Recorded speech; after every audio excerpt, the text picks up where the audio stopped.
टालमटोल करना केवल आलसी होने का संकेत नहीं है, अक्सर यह गहरी मानसिक बाधाओं का संकेत होता है, जैसे कि असफलता का डर, पूर्णतावाद या यह न जानना कि कहां से शुरुआत करें। हम उन कार्यों को टालने की प्रवृत्ति रखते हैं जो बहुत भारी या उबाऊ लगते हैं, और हम अल्पकालिक आराम को दीर्घकालिक प्रगति से अधिक प्राथमिकता देते हैं। इससे बचने का एक प्रभावी तरीका पोमोडोरो तकनीक है, जिसमें आप 25 मिनट के केंद्रित सत्रों में काम करते हैं और फिर एक छोटा ब्रेक लेते हैं।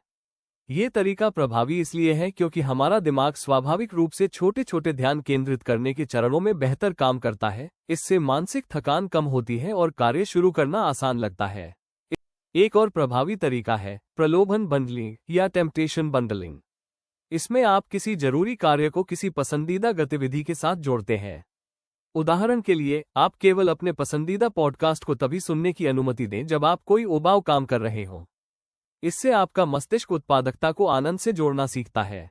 ध्यान रखें कि हमारा पर्यावरण भी ध्यान केंद्रित करने की क्षमता को प्रभावित करता है। यदि आपका फोन सबसे बड़ा ध्यान भटकाने वाला कारक है, तो आंखों से दूर, दिमाग से दूर के सिद्धांत का पालन करें, इसे किसी अन्य कमरे में रखें या ऐप ब्लॉकर का उपयोग करें।